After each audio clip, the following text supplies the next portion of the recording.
June of 1506, after an absence of 6 years, Leonardo returned to Milan.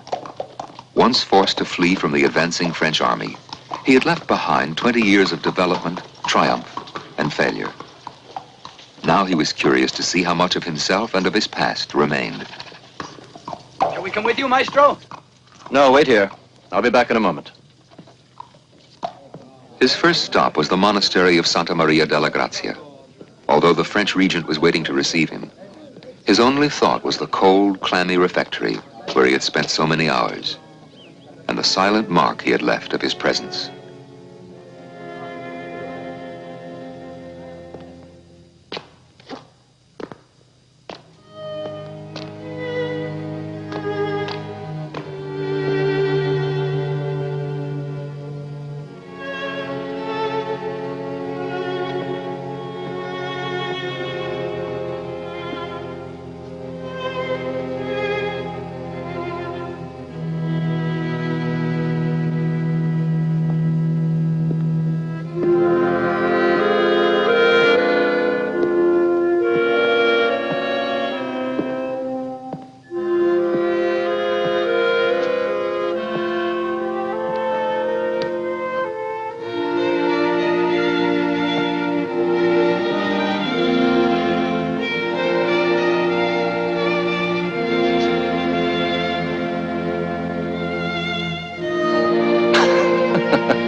Oh, no, you're taking too many liberties now. Who said you could sit on the table? Go on, get off, get away.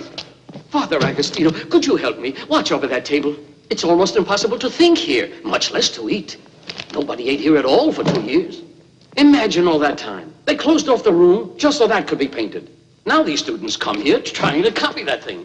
They think we're running a school. I say this room is a place to eat. You go to school elsewhere. It's foolishness. That picture's a disaster. It's brought us nothing but a lot of trouble. I told them to cut a hole in it and make a door right to the kitchen.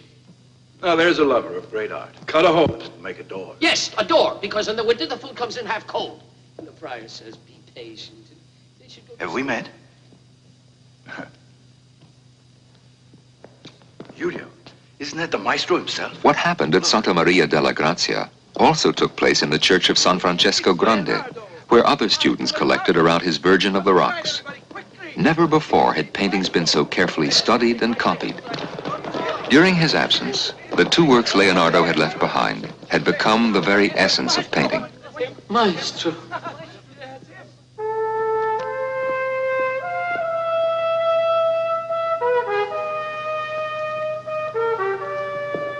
The maestro. Upon his arrival in Milan, he was to discover that the French, once his enemies, regarded him as a master artist, whereas back in Florence he was in debt to Pier Soderini for a painting he would never finish. The French regent of Milan was eager to return the duchy to the golden age of art it had once known under Lodovico the Moor, and to him that meant only one thing, the permanent return of Leonardo.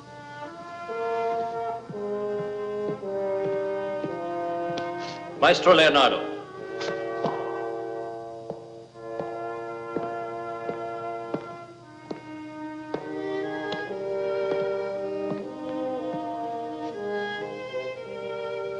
Charles d'Amboise was a great warrior and a great lover of art. Young and of refined tastes, he was drawn to all that was beautiful, beautiful women and beautiful objects. Oh, no. On behalf of His Majesty, let me say what a great pleasure it is to welcome you back to Milan, Maestro Leonardo. You've been away too long, much too long. He welcomed Leonardo as he would a prince, believing that the great artist had returned to Milan for good. I'm very sorry I can't accommodate you. I mustn't remain in Milan more than 3 months. Only 3 months. Then I must return to Florence.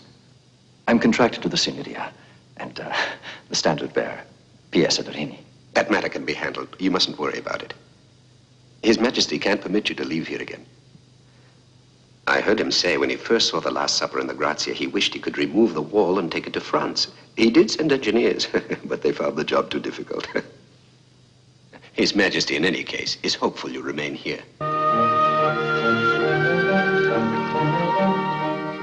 D'Amboise was true to his word. With the help of King Louis XII, he had Leonardo freed from his bond to Florence. Leonardo's second stay in Milan was probably his first and only period of inner peace in a life filled with conflict and suffering.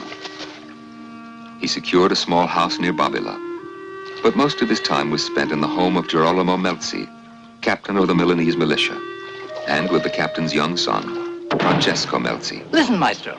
Somebody's shooting. I wonder if it's Salai. Francesco Melzi was only 17 then, but Giorgio Vasari knew him as an old man and tells us this about him in his biography of Leonardo. Francesco Melzi was a handsome young art student when Leonardo met and befriended him on his return to Lombardy. At this time, he is an old man, yet still very handsome. You two take the path to the right. Proud and talented, open and generous, he soon became Leonardo's most ardent admirer and closest companion. Francesco was of noble family, and the complete opposite of the capricious, insolent Salai. Leonardo, who had known so little of human companionship, was suddenly given the truest friend he would ever have. There! There it is! Sounds as though he shot a bird. I'll get it! I think I hit it in the wing!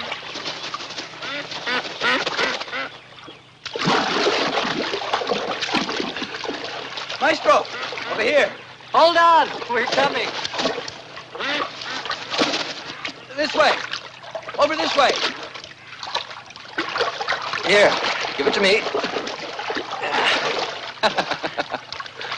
The water's cold.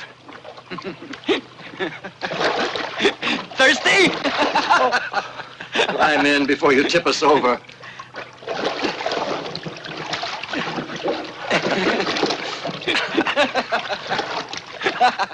While he was a guest of the Melzi family, Leonardo was commissioned by Charles d'Amboise to design a canal linking Milan and a nearby lake. Hey, anyone around? Here. Although the canal was never built, in the course of his planning, Leonardo invented a system of locks to overcome the problem of different water levels. 400 years later, the same system was used by the engineers who built the Panama Canal. Maestro, your notes, are they in Arabic? Arabic? I can't read what you've written. You know I've never explained my writing to anybody. And if I do, I trust you'll keep it completely between us. Can you make this out? No, I can't. How about now? Oh, I see. It's printed backwards. You mean that's all there is to it? Shh.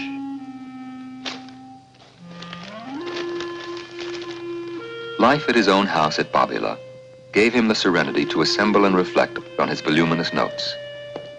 The drawing, Francesco, the drawing. Yes, Maestro. They contained his years of research and would ultimately be left to his beloved friend. Maestro, where shall I put these? Over there, Andrea.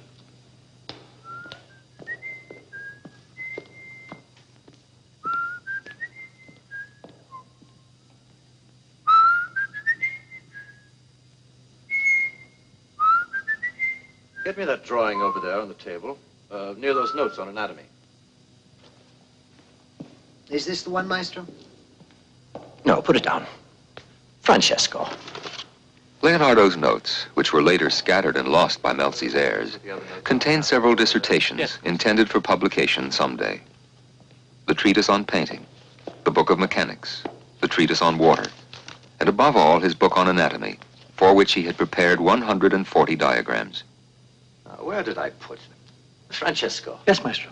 Those papers I was looking at yesterday, do you remember where I put them? Oh, I'll get them. Francesco, Francesco. Francesco, come here and help me. I don't know what's wrong with me today. I can't seem to find a thing. Francesco, Francesco. Patriot Night ex fresco. Hey, somebody chasing you? Better come here, help me find it. We'll find it. Francesco.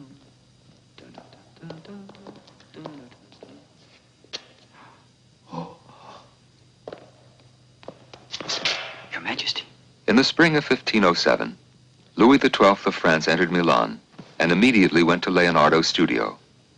For a king, it was an unheard-of gesture of respect. Your Majesty. Ah, there you are. Our beloved friend, Maestro da Vinci. My dear Maestro, this is a great honor.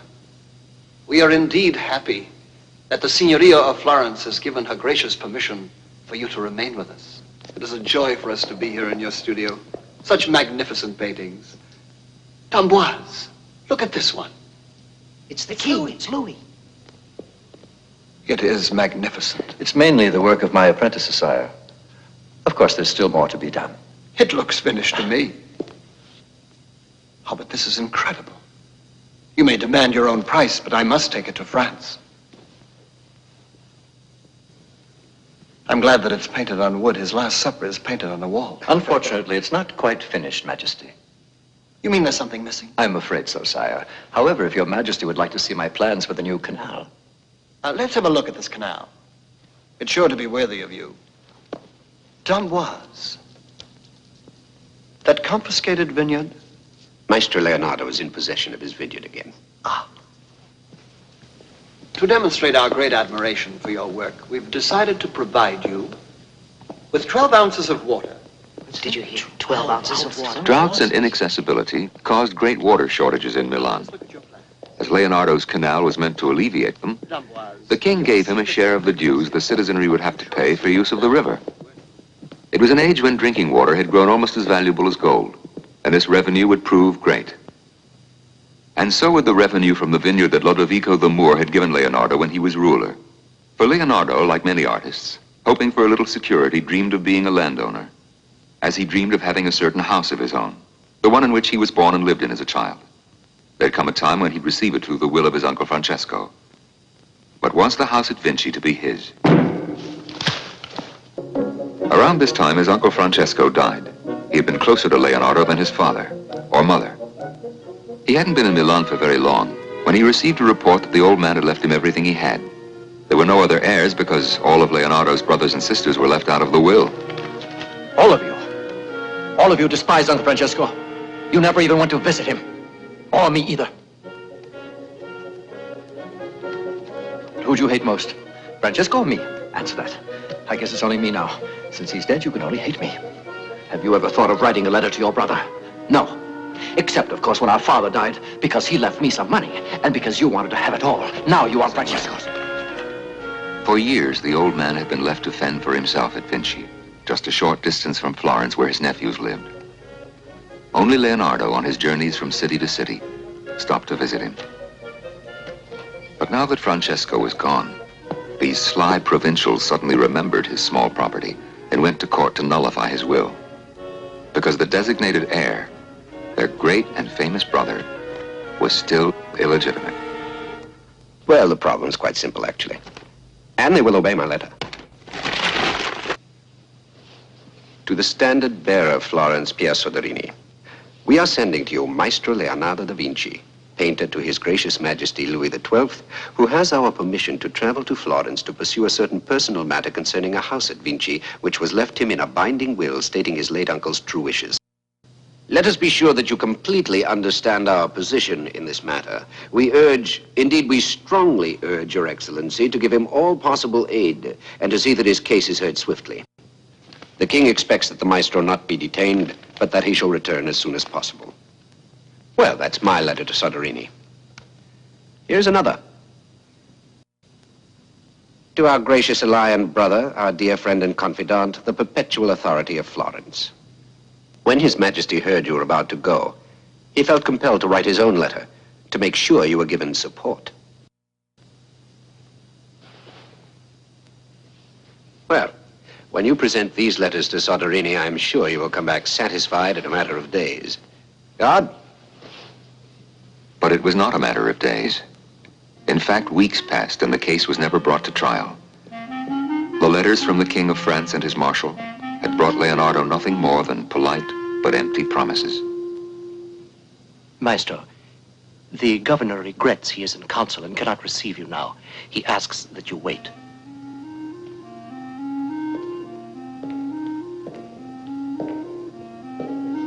And so he waited. But as the days passed, still there was no word of a hearing.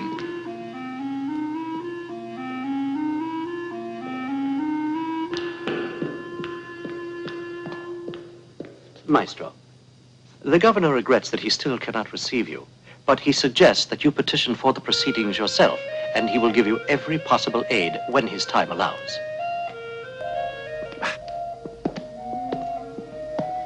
He spent the entire winter in Florence, persisting in his attempts to be heard. Since d'Amboise, his patron, could have provided him with ample funds, there could be no reason for his tireless pursuit of this small and relatively worthless property, except perhaps his desire to find justice. Excuse me. I've been all over the building, and the last office told me to come here to get this case settled once and for all. The defendant is Giuliano da Vinci, the notary. He's my brother, and I want to know if you Sorry, could... but I'm not the person you should ask about this. But that man over there told me I was supposed to come It's here. the right place, but I'm sure he meant the other department on that side. Perhaps those clerks can help you. Why not go and ask?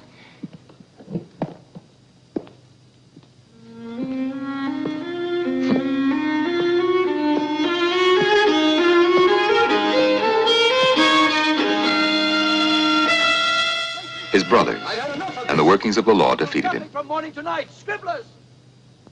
As he had proved, Leonardo could adapt to any new ruler. However, he found it difficult to adjust to the workings of an ordinary bureaucracy.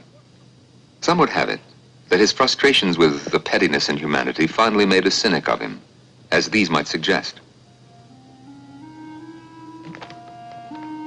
Leonardo had no great love for his fellow beings.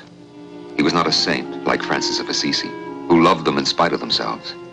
Nor was he a prophet like Savonarola, who loved them even as he damned them. Nor was he subject to the tempest of conflicting passions like Michelangelo, who both loved and hated his fellow men. Leonardo had difficulty loving others. He suffered when he observed the greediness, the indolence, and the arrogant conceit with which they displayed their ignorance. He said the intelligence given to human beings is a blessed gift. Yet he further said, many of our fellow men are not in fact even human. They are rather to be looked upon only as consumers of food and producers of excretion. The majority of them leave to the world, after their death, a decayed body, no more. Suspicious, aristocratic, solitary. And yet that same man could write, I never tire of serving. I never tire of pleasing. Certainly one thing proven by Leonardo's work is that he wanted to please and serve. Let's take, for example, a few of his conceptions of urban planning that have come down to us. When contemporaries of his were commissioned to design new cities, they put in gigantic plazas, enormous statues and generally useless buildings. Leonardo was actually one of the first to consider roadways, drains, and decentralization. He included canals to carry merchandise directly to the markets. On a higher level would be a network of roads for carts, carriages, and horses. Still higher, there would be a second network of roads for pedestrians. His drawings even incorporated some very modern designs for terraced housing. He designed his city to serve everyone. Even though this most important project could have revolutionized the very structure of Milan, it was totally abandoned. In March of 1511, Charles d'Amboise, the French regent of Milan, Leonardo's friend and patron, suddenly died. Soon after, one of those complex political wars that involved all the small states of Italy broke out again. In 1513, the French hastily abandoned Lombardy to the invading Swiss. 60 years old, Leonardo was again forced to flee.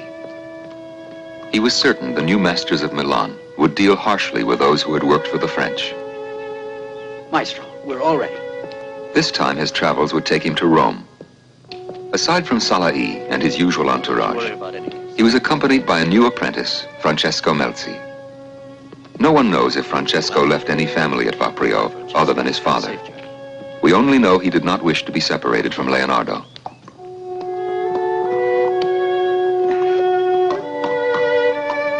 On to Rome! Here! Leonardo wrote, I left Milan on September 24th, 1513.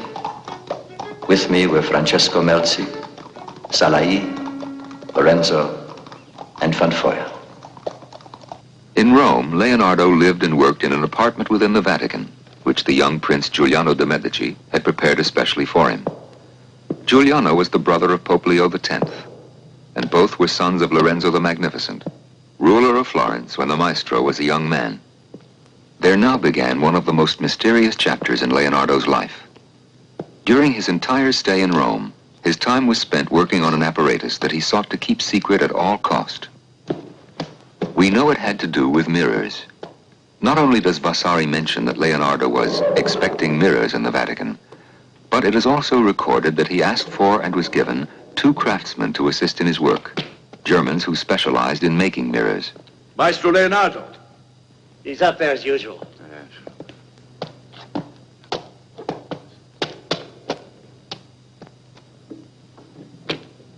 Maestro Leonardo. Well, now, what is it? Before we go any further on this project, I must have a complete model in wood, showing every detail. It's absolutely impossible to know exactly what we're doing from the little you've told us. You know, in Germany, when we're working on something, we are always... Oh, that's not necessary. You'll make each little piece separately. But I don't like to work in this fashion. If you accept the pay, then you work exactly as you're told. I'm not being paid by you. It's Medici's money. And I'll only take orders... Pay no mind to him, Maestro. When I... Well, you're right. That's enough. Let's go. Now, who does he think he Maestro. is? I don't have to take that from him. Maestro, why do you permit such insolence? Francesco, patience is a protection against insult. As clothes protect you from the cold. Good morning, ladies. Ladies, I've got mirrors here. What's going on out there? You two gentlemen. Over here. Ladies aren't the only ones. It's locked. Why has he locked it? Just pick out the one you like, and I'll tell you the price. They come in all shapes and sizes. You like that one, senor? I made that one myself. That's as clear and as flat as the finest in Germany. You won't find anything like it in all of Rome. Look at this work. Maestro, how much is this small mirror? I'd like to buy this. You're not being paid to sell mirrors or to turn my workshop into a marketplace. I'll do as I please. You have no authority over me. You have a half hour before I throw you out. Oh, you threaten me, do you? I'll show that old fool. Get away. Look out! No! It's 7 years bad luck to break a mirror. Wait, I'll show this sorcerer. This alchemist who wants mirrors curved along the back for his own evil reasons. Why the secrecy? Why is he afraid? What's he making up there anyhow? Something to do with the black arts? Something to do with the black arts.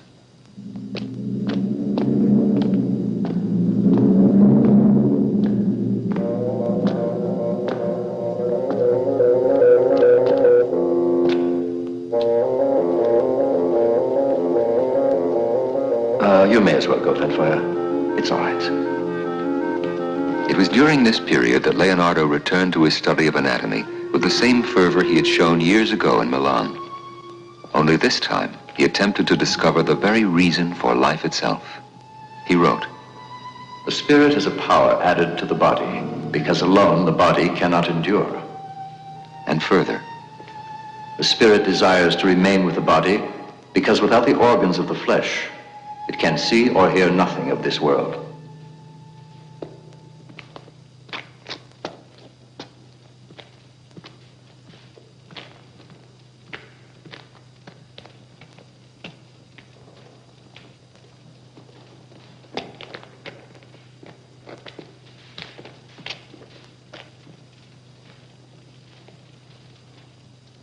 Maestro? I'm very sorry, Maestro, but I have orders that you are no longer to be allowed to visit the mortuary. But I've always been given permission. No longer. This is an order from the Superintendent General. But he said it was at your order. No, Maestro, this order is from a higher power. Such as the Cardinal? No, not the Cardinal. Much higher. There's been an accusation that you've been practicing sorcery and black magic. It was made by one of your German workmen. His Holiness is not a man who'd believe this. But he has commanded that you put a stop to this violation. But they're only studies. His Holiness commands that you put a stop to this.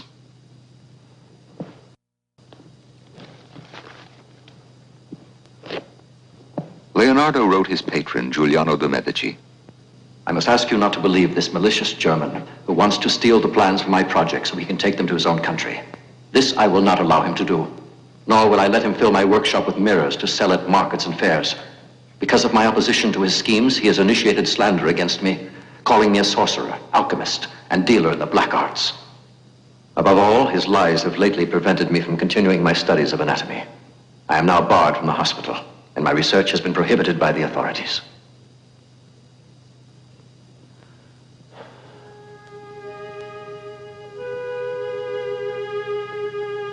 It is almost heartbreaking to realize how much of Leonardo's valuable time may have been wasted fighting these slanderous charges.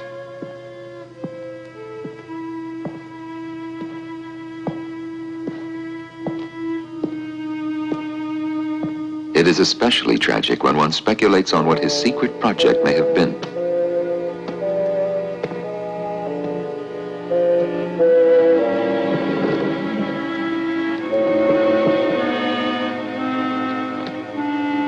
Considering all we know about his lengthy research in Rome on concave mirrors and on chromatic aberration, historians surmise that he was working on a huge reflector telescope, similar to the one developed 400 years later for the Mount Palomar Observatory.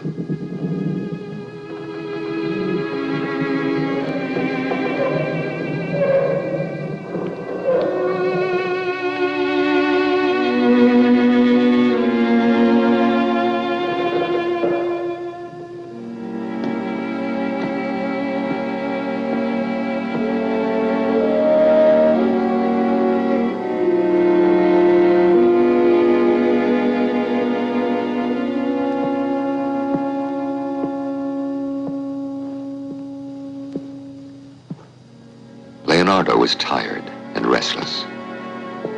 He had reached the age when a man needs the comfort of a home, the silent affection of a family, and time to sit and quietly reconsider the past. But he had no home. It had never existed. As a boy, he lived in the workshop of his teacher, Verrocchio. What should have been his home was always filled with the many wives and children of his father, Ser Piero. Since that time, he had wandered from place to place, finally reaching this city which he did not love and which held no love for him. At the papal court, Leonardo was isolated.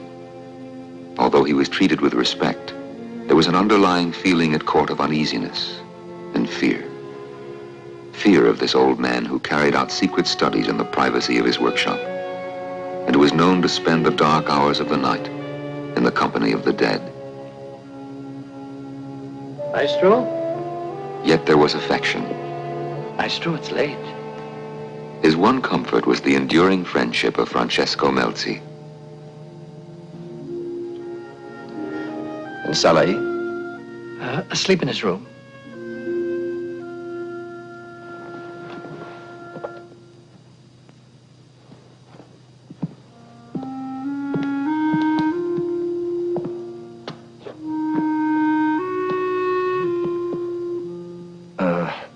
Has Lorenzo locked up the door to the workshop? Yes, I think so. And the front door? I'll see to it.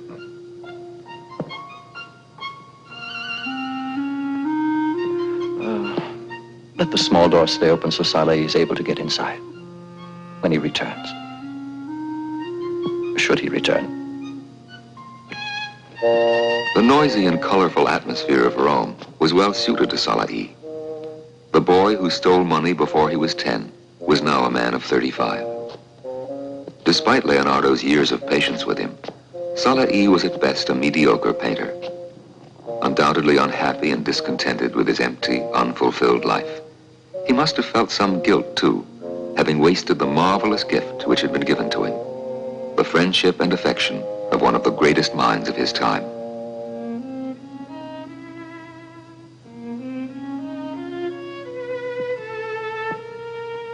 What are you doing up? When I heard you come in, I came down to lock the door. Are you all right? What's this supposed to be? What does it look like?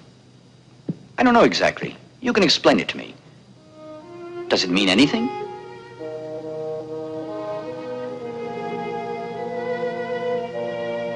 What is there to explain? But what is he doing there? I mean, what is his hand pointing up to?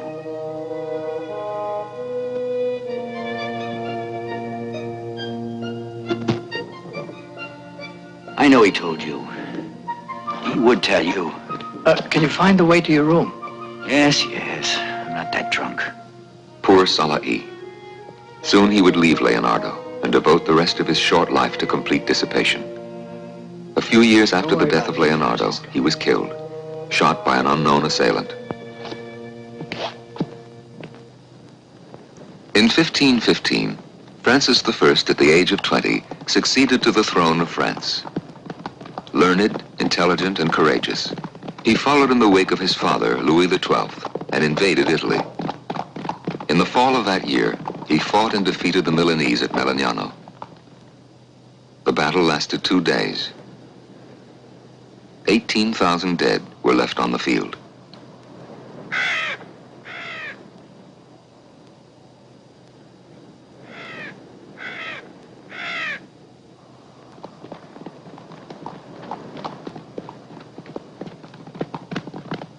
Francis I had forced his way into Italy, and the precarious balance between the small states was once again threatened. Something had to be done at once. So the Medici Pope, Leo X, hastened to Bologna. He was accompanied by all the artists and famous men he could gather, who would add luster to his court. Precious possessions on display for the foreign invader. Among them, the aging Leonardo.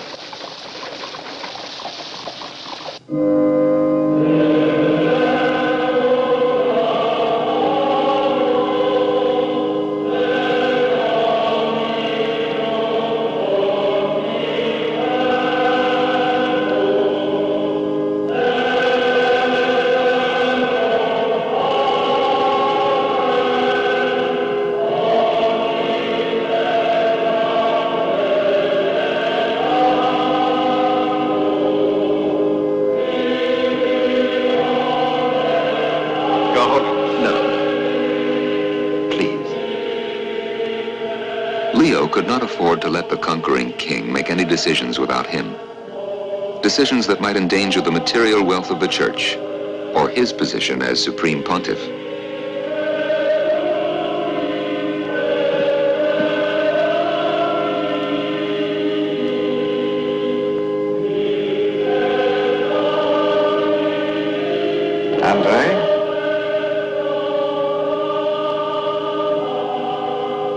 No. Rise. Rise, all of you, please. Maestro Leonardo. No, please. I've been waiting a long time for this day. My heart rejoices in meeting you. But more than that, I'd be honored to have you live in France. From 1516, then, Leonardo did live in France, in the Château du Clou, at Amboise. Francesco Melzi went along with him as his only companion. Salahi finally had abandoned Leonardo. The young man died homeless and unhappy in Rome. Francis brought the maestro here and granted his new artist a princely pension, but he made him feel like a guest, not like a dependent. Some years later, Benvenuto Cellini wrote this.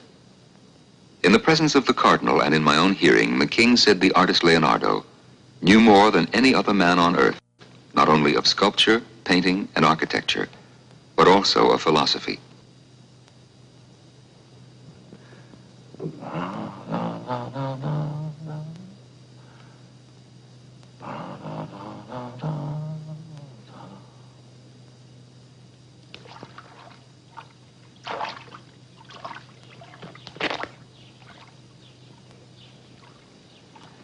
His last days were spent in this serene refuge, provided by a generous king who asked nothing of him in return.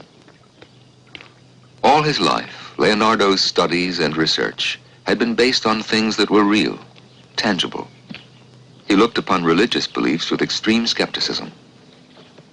No human study can be called science unless mathematical proof is possible. In addition, there had always been a deeply rooted reverence for nature. But now, in the twilight of his years, he developed some new thoughts. Since no intellect can penetrate nature and no language can explain its marvels, human thought is guided to the contemplation of the divine.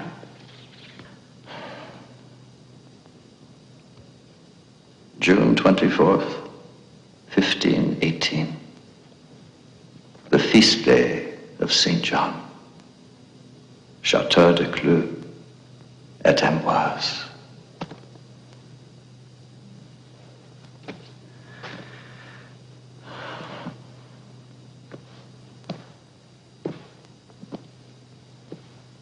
He knew the end was near. His mind was filled with melancholy reflections.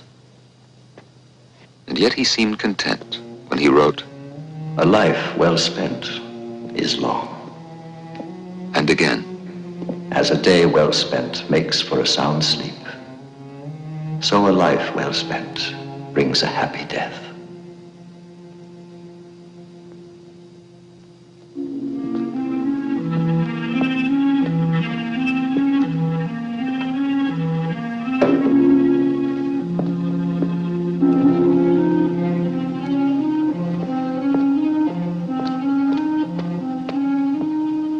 Maestro.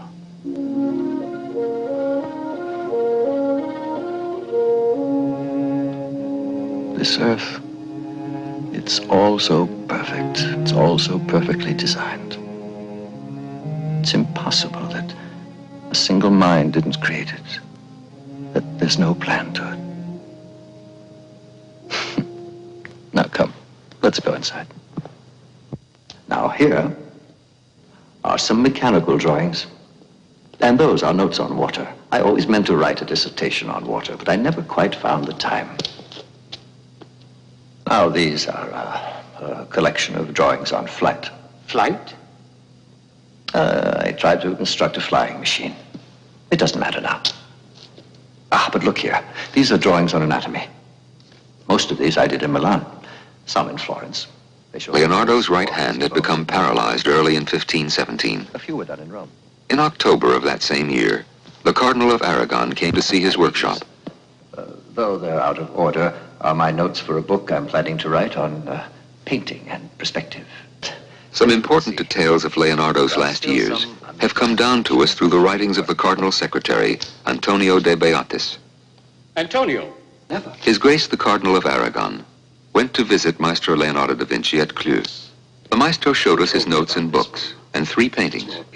They were perfect, as His Eminence remarked. So perfect. I remember once standing before the frescoes of Piero del Francesca. It's magnificent. They were.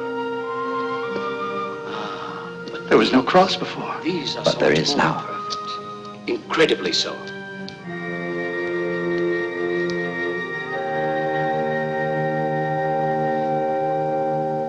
In the corridor. Maturina? On the maestro's table. Giovanni? Light the lamp in my room.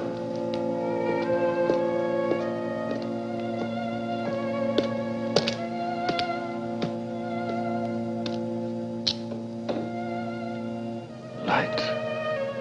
Light. Lamp. Corridor. The maestro's table. In my room.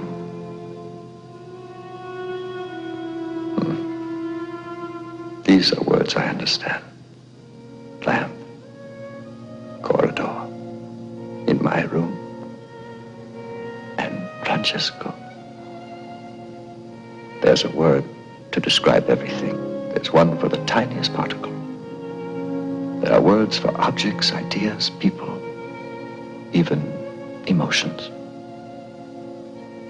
And all the numberless words a man learns in his life proclaims the knowledge he has accumulated, and that is his real wealth. And when a man dies, all that which is stored in his brain also dies and ceases to be.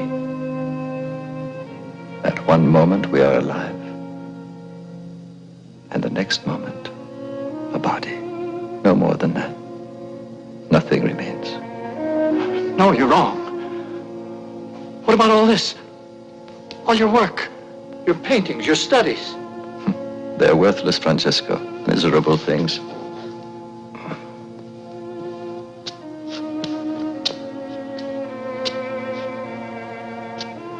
Nothing. Nothing remains. No, Maestro. The memory that others have of us, that won't die. That'll still be here. That will remain. I know it will.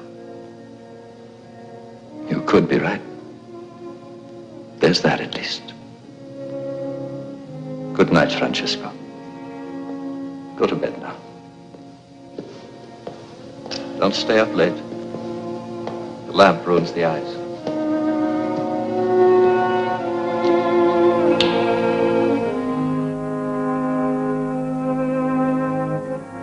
On May 2nd, 1519, Leonardo died. He was buried in France. Francesco Melzi, who was named executor of the will, sent a letter to Florence. Ser Giuliano da Vinci, my condolences. I know that this tragic event, the passing of your brother Leonardo, fills you with sorrow. The maestro and I were only companions. My own emotions cannot possibly hope to match your deep grief and that of your brothers. But as long as there is breath in my body, I shall cherish the great happiness and the deep pleasure of all those joyous moments we have shared together.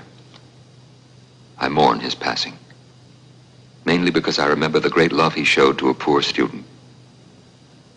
Yet all should grieve that it's beyond nature's feeble power to create another man like Leonardo da Vinci. For our loss is also the world's. Leonardo was dead. But fate had not quite finished with him yet. Francesco, who'd been left his estate, took all his many notes back to Milan to guard. But when he died, the precious notes began to be scattered. Between careless heirs and the workings of time, many were lost forever. Even Leonardo's final resting place was desecrated. 10 years after he was buried at the Church of St. Florentine, the building was devastated by the Huguenots during the religious war that swept France. Later, during the French Revolution, the lead linings of the surviving coffins were melted down for bullets, and the bones were thrown into a common grave.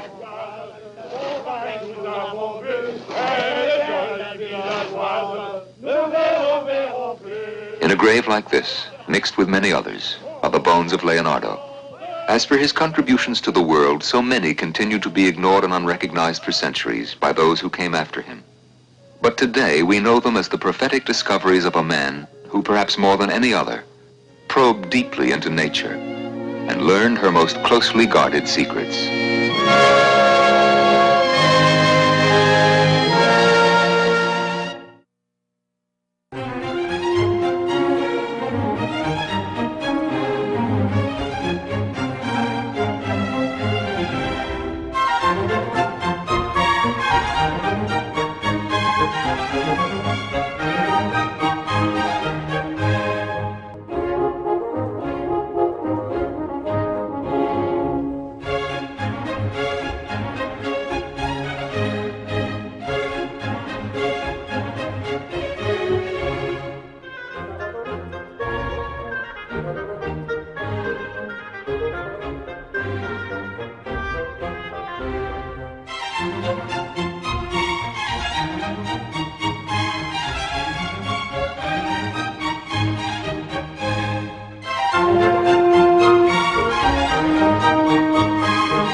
Leonardo da Vinci, master genius of the age of genius, the Renaissance.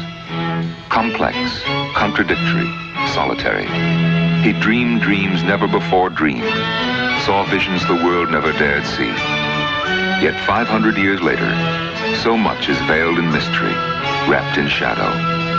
When the layers of legend are stripped away, who was this man, Leonardo da Vinci?